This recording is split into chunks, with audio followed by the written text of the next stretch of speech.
I'm going to show you a persuasion tactic that is incredibly dangerous. If you use it correctly, you will make your offer psychologically impossible to ignore. It sounds backwards, but the human brain trusts more when it hears about a downside. So to understand why this works, you have to look at the single most famous warning label in advertising history. You know the adverts that are made for male enhancement pills, specifically Viagra. At the end of their adverts, they say, on their warning label, if an erection lasts longer than 4 hours, you got to contact a medical professional. Now, legally, that is a risk. There is a medical emergency there if you get an erection that lasts longer than 4 hours. But psychologically, if you think about it, it actually amplified the power of the product. Every single guy who heard that warning label didn't think, oh no, that sounds dangerous. They thought to themselves, wait, I could have an effect that lasts for 4 hours? Sign me up. By stating the extreme adverse effect, they proved the product was potent. And I actually used this same logic, accidentally by the way, when I was selling a software to businesses. And this software is my own software. It would allow businesses to automate video pitching. They would record a single video pitch, they press go, and this video would then use AI to send customized videos pitching to different email addresses. But before I'd sell it to the business owner, and I was dead serious about it, I would say you've got to make sure that when you press go on this product and it starts sending these video pitches, you have a person who's free to actually contact the people who respond to you, because it's pointless even using the software if you don't. And so when I said that, the subtext of it was, this is going to work, and it was a real worry of mine because it doesn't look good on me if they don't contact the people who have responded to them. They just leave the leads to go cold. But because I said that, it actually showed how potent it was, and it sold really well, that product. And I didn't really work out until later, until I understood more about behavioral science, why that sales pitch was so effective. Now, I'm going to show you a different example as well. This is a regular business that uses this technique, this tactic, without actually being so aggressive. There is a brand, and it's called Anaconda Fightwear. They sell knee supports, and if you've ever trained in Brazilian Jiu-Jitsu, you already know why that matters. In Brazilian Jiu-Jitsu, knee injuries come all the time. It's really common. In fact, when I was looking to get into it, I was terrified. I'd come from the world of boxing and Muay Thai kickboxing, and I was used to getting punched in the head. But then I was looking at Brazilian Jiu-Jitsu, and everyone seemed to be having massive knee injuries. Anyway, this website sells these knee products, these knee pads, these knee braces for people who have maybe scrambled a bit weird, maybe twisted the knee, and maybe put the knee in a position it wasn't designed for. And they sell this knee brace as insurance. This is where the genius bit comes in. They ran an advert that didn't even sell, right? It didn't have a product demo, it didn't show what the knee brace looked like, it didn't have any features or any benefits. It just had a simple message on this advert, and it says, we owe you an apology. We've been out of stock for ages because so many of you have ordered and pre-ordered this. We've doubled our order this time, and you can get your knee brace right now.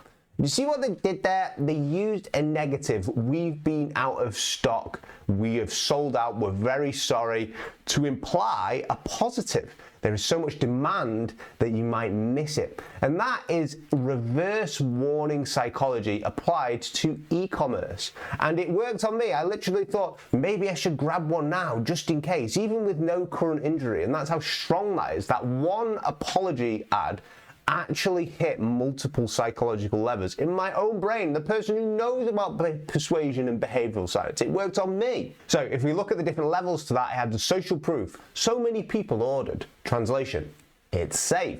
If you look at the different lever as well, scarcity, we sold out. The translation, we can't assume this is going to be available later. And then they've also, as lever 3, built that credibility in there. They didn't claim it's the best brace on earth. They actually let the demand do the talking.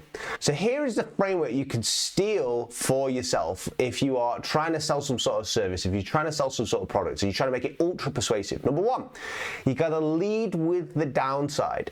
Now, crucially, this has got to be true. Everything I say on this channel, it's persuasion. You've got to use it truthfully. You will lose trust if you decide to skip that step, right? If you look at examples like we can't take everybody, this will increase your support tickets. If you do this properly, your competitors will stop you, right?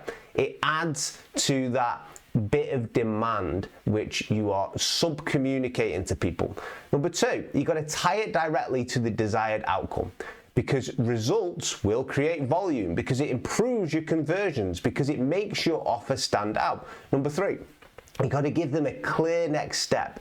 In everything in behavioral science, you have to make sure that the next step the person has got to take is incredibly obvious. I can't say that enough. It has got to be incredibly obvious to the person. Even if you think the next step for them to do is very obvious already, see how you can make that 10 times more obvious. Block off all other directions the person can take. Here's some quick versions that you can use depending on your industry. Obviously, we gave the e-commerce example before, apologizing for you guys selling us out, right? Not having any stock. If you are an agency or you're some sort of consultant, you could say, here's a fair warning, if we fix your sales funnels, you're probably going to need to hire some staff sooner than you think, because leads get messy when the volume goes up, and you end up losing sales if you can't keep up with the demand that's coming in as well. If you sell courses or you sell coaching, you could say, warning, this will make you realize you've been undercharging, which means you need to actually spend a bit of time and rebuild your pricing. See how I'm adding the negative bits to these here, but it's making it very believable. And all of these examples, by the way, these business examples I've given, I've written them down, and they are real examples that I've seen multiple people run into, multiple different businesses run into at different points, right? If you're running a software company, you could say, small heads up, once you install this, your team will stop tolerating broken processes, because this software makes the friction obvious. So you might get a problem within your team and people complaining to you from your team, right? It's a negative, but it's got that positive built into it. For an email subject line, you might say, quick apology, we underestimated demand. Then the email explains that we're back in stock. There's just one rule, don't mess this up. The downside has to be real. Like I say, I cannot tell you that enough. So many people, when it comes to persuasion, they use fake countdown timers instead of real urgency. They make up their authority. They say they've done things when they haven't done them. And when people find out, they get exposed, they lose trust. And once the trust is gone, of course, your conversions end up going worse than they've ever been before, all right? So the principle is pretty simple. If you want to make your promise more believable, you attach a credible downside to the upside. And that's how you turn marketing claims into things which the human brain can actually trust. Now, if you want to take this to the next level, reverse warnings make people believe, but if you want to make people commit, you're going to need micro commitments. And the easiest way to get yes from different prospects is to start with a small yes and then scale it from there. So the next step is to watch a video on that very subject. It's called These 3 Persuasion Tactics Increase Sales by 600%. I break down the exact micro commitment sequence plus reciprocity and a bit of scarcity as well. If you click on the screen now, I will see you in that one. Take care. Have a good one.